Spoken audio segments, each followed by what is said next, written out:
Assalamualaikum warahmatullahi wabarakatuh. Apa kabar sahabat motivasi? Semoga Anda sehat dan sukses selalu. Apakah seorang pegawai bisa menjadi seorang pebisnis juga? Apakah seorang karyawan bisa juga menjadi seorang pebisnis? Tentu saja bisa. Jika Anda ingin menjadi juga seorang pebisnis, pikirkan, lihat di luar kira-kira bisnis apa yang cocok bagi Anda. Perhatikan. Anda bisa menjadikan banyak bisnis yang ada di luar sebagai bisnis sampingan, sebagai usaha sampingan bagi Anda. Dan itu nanti akan sangat menguntungkan bagi Anda. Coba Anda lihat dan pikirkan. Nanti lama-lama otak Anda itu akan menjelaskan, akan mengatakan kira-kira bisnis apa yang kira cocok untuk Anda. Terus pikirkan. Nanti dia akan kasih tahu yang sangat sesuai untuk Anda, yang bisnis seperti apa.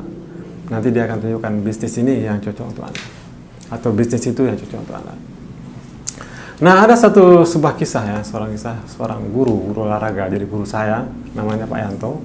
Beliau adalah seorang PNS ya, tapi beliau juga seorang pebisnis sapi yang sangat sukses sekali.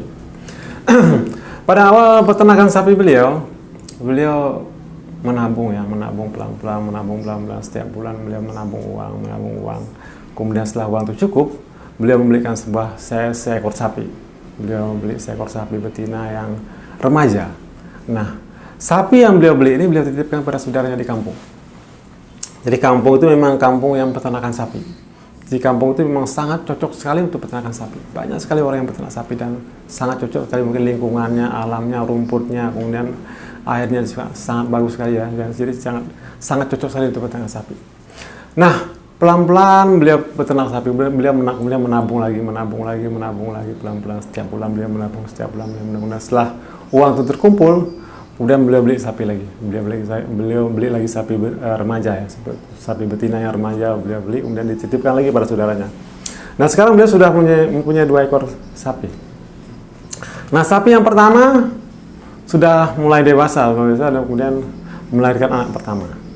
Kemudian sapi yang berikutnya juga sudah mulai gede, sudah mulai besar, dan beliau terus menabung setiap bulannya, dan beliau kemudian beli sapi lagi, satu lagi. Nah, kemudian beliau memelihara sapi tersebut dengan sangat baik sekali. Jadi saudara beliau yang di kampung ini memelihara sapi dengan sepenuh hati, dengan bagus sekali, dengan memberi makan dengan baik, minum dengan baik, memberi obat dan merawatnya dengan baik. Dan kemudian sapi itu pelan-pelan semakin banyak. 10 tahun kemudian sapi beliau itu semakin banyak, mencapai puluhan ekor. Dan ini sangat menguntungkan beliau, dan beliau sangat senang sekali. Nah, beliau Pak Yanto ini betul-betul mempelajari sapi itu, mempelajari marketingnya, cara memeliharanya beliau pelajari. Beliau tidak mau seperti peternak yang lain, seperti biasa di kampung beliau tidak mau menjual sapi itu sembarangan. Beliau memperhatikan marketingnya, bagaimana cara menjual sapi dengan harga yang menguntungkan. Nah, kebanyakan peternak-peternak itu menjual sapi dalam keadaan yang kepepet uang. Akhirnya beliau menjual sapi, akhirnya untungnya kecil sekali dan bahkan rugi. Jadi beliau adalah seorang guru, beliau mempelajari bagaimana marketing sapi, bagaimana menjual sapi yang baik, dan beliau bertanya-tanya pada orang-orang, kemudian beliau membaca buku, beliau melihat internet dan sebagainya. Nah, dari situ beliau bisa mendapatkan harga jual sapi yang menguntungkan. Jadi waktu penjual sapi yang menguntungkan itu kapan? Biasanya itu waktu Idul Adha, hari kurban, kemudian Idul Fitri, kemudian tahun baru. Nah, itu waktu-waktu yang sangat bagus sekali. Dan jangan terpengaruh dengan tawaran-tawaran orang lain. Nah, itu beliau katakan, jangan terpengaruh dengan tawaran bujukan orang lain untuk menjual sapi kita. Cari marketing yang baik.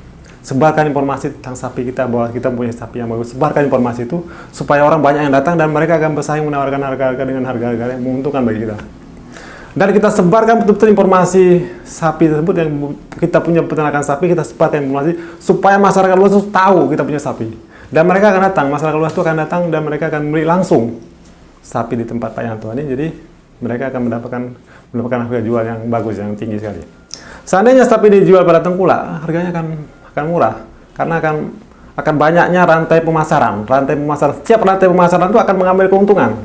Itu yang menyebabkan harga jual sapi itu jadi murah.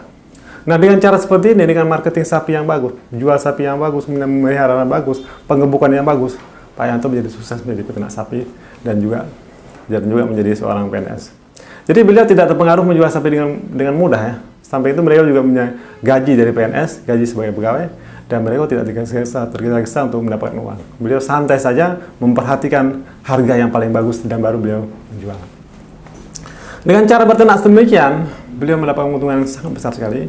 Beliau bisa haji, bisa umroh, bisa menyekolahkan anaknya sampai universitas, kemudian bisa membuatkan rumah pada anaknya, bisa membelikan mobil pada anaknya, dan beliau menjadi sangat sukses sekali. Jadi contoh-contoh seperti ini menjadi inspirasi bagi kita bagaimana bahwa kita seorang pegawai, seorang karyawan juga bisa menjadi pebisnis yang baik dan pelajari dengan baik. Insya Allah kisah ini menjadi motivasi bagi kita, menjadi suatu contoh bagi kita bahwa kita juga insya Allah bisa berbisnis seperti yang dilakukan oleh Pak Yanto. Mudah-mudahan bermanfaat. Wassalamualaikum warahmatullahi wabarakatuh.